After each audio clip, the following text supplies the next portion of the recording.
In some key hotly contested states, Senator Obama currently has a lead. That's those numbers there. And the movement in the polls shows his lead getting bigger, pulling away. That's the arrow pointing up. These states are New Hampshire, New Mexico, Colorado, Virginia, and Ohio. All of these states are trending blue more and more each day. Well, how about the states where Senator McCain has a lead? He has a lead that he is widening. There is one of those states. It is West Virginia. 5 electoral votes looking McCain-y, and now even McCain-ier. Well, how about key states where McCain currently has a lead, but the race is tightening? Obama is moving up on him. Those states are Indiana, Georgia, Montana, and South Dakota.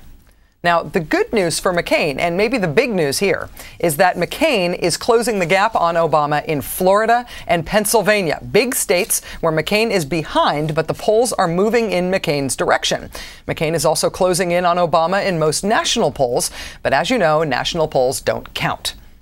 So that's our polling doohickey, a measure of the race based on trends, a glimpse of what's moving rather than a still snapshot. When we last checked our Obama v. McCain football field earlier this week, most of the action was playing out on Senator McCain's side of the field, roughly his 25-yard line. He was being forced to defend states like North Carolina and Indiana, states that should be safe because George Bush won them easily in 2004. Well, tonight, the line of scrimmage is in even a worse place for McCain. It looks even worse. Obama announced TV ads today in Georgia, a state that is deep in McCain territory, right around his 20-yard line. Also on the Obama TV ad list, North Dakota. North Dakota, a state George Bush won by 27 points in 2004. That's like roughly John McCain's 10-yard line. You want to know why the Obama campaign thinks they have a chance in reliably red North Dakota? Well, sometimes images say more than words ever could. That's not the stock market crash of the past month. That's the pollster.com trend line of Obama v. McCain in North Dakota. That's McCain up there in red, cratering on his own 10-yard line. I have that up on my office door. But possibly the most alarming thing on our football field for the McCain campaign is that there's one more little state that Obama is heading into as of today, and that little state is Arizona. Forget 04 results in red and blue. Arizona is beyond McCain's metaphorical 1-yard line. Arizona is McCain's home state. That's like his locker room. And John McCain is being forced to defend his own locker room. This would be like Obama campaigning at a McCain family reunion, the part of the family that likes him. One more thing. Have you seen John McCain's latest ad featuring Joe the Plumber?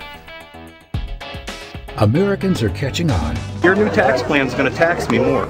It's not that I want to punish your success. I think when you spread the wealth around, it's good for everybody. Everybody? Wait a second. Everybody? I wonder if it's an ideological decision by the McCain camp to leave out that big socialist spare vowel in the middle of the word everybody. Or maybe the Y was somehow elitist?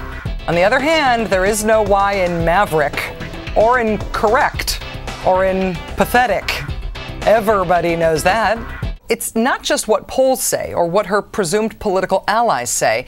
It's what Sarah Palin says herself almost every day on the campaign trail. Like, for example, today. Let's not retreat from wars that are almost won. Which wars are the almost won wars? Iraq? David Petraeus won't go there, so Sarah Palin probably shouldn't either. Afghanistan? John McCain won't even go there, Governor. Still, the theory persists that she is the new face of the Republican Party. John McCain's view? Decidedly undecided. Here he was today on Good Morning America. Do you think that she is the face of the Republican Party going forward? I think to a large degree is vice president or I think there's no doubt. Has anybody ever worn that expression over the word or? Do you mind if we just play it one more time? I think to a large degree is vice president or. What's he thinking there? Or Senator McCain loses? Or Sarah Palin becomes president? It kind of looked like McCain hadn't gotten around to thinking about those possibilities until that moment, and we saw it happen right there on his face. Most of the rest of the country has got to that moment over the last couple of months. We've been thinking about these possibilities.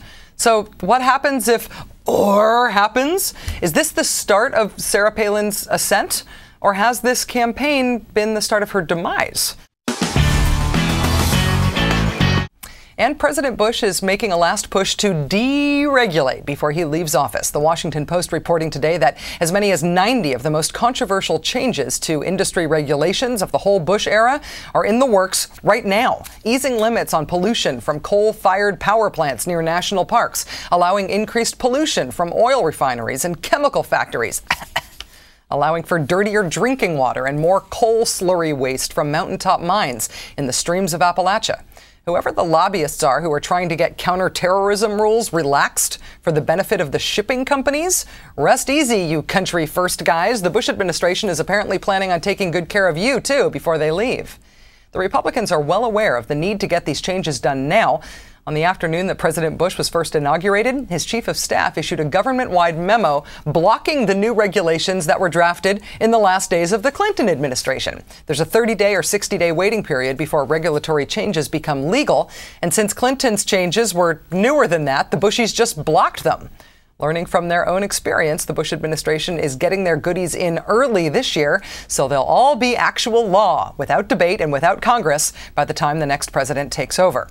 And this is apparently how we make decisions as a country about whether American kids drink dirty or clean water and breathe dirty or clean air, and whether or not the shipping containers in our ports are checked for bombs or not. Ta-da! I know, I'm the last skeptic standing about Tuesday's election. I can read, I can hear, but bear with me, because I am so not convinced by the thing that was supposed to convince me about the process and disenfranchisement this time. Early voting, it was supposed to make things better this time, right? Well, look at these lines. In Georgia, people waited 8 hours to cast a ballot today. There are reports of 5-hour waits in Indiana. In North Carolina, the State Board of Elections ruled voting sites can stay open an extra 4 hours tomorrow to accommodate big crowds. And in Oklahoma, the first voter at the Oklahoma County Election Board reportedly showed up at 4:30 a.m., even though the polls didn't open until 8 a.m.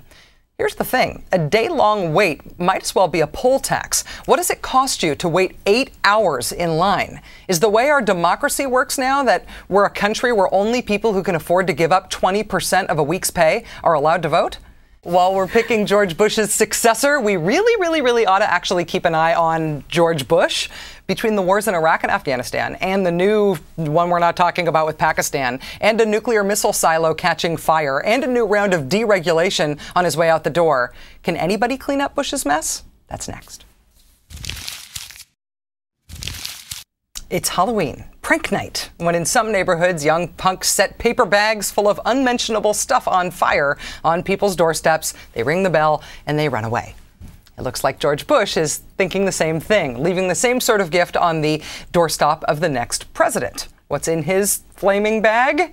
How about sort of war with Pakistan, nuclear-armed Pakistan? Today, U.S. forces launched another missile strike there near the Afghan border, reportedly killing 27 people.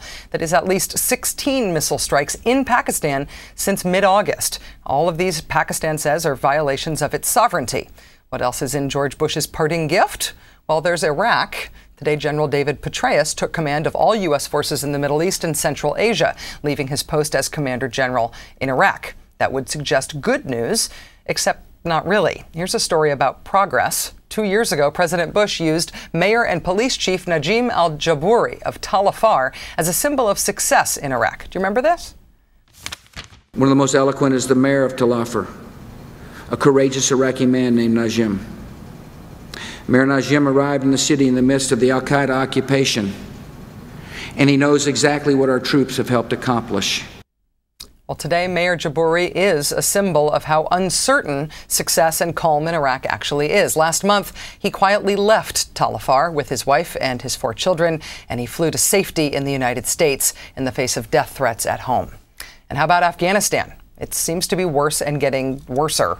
On Wednesday, in the heart of Kabul, right in the capital city, a suicide bombing at the Ministry of Culture and Information killed 5 people and wounded 5 others. The Taliban claimed responsibility.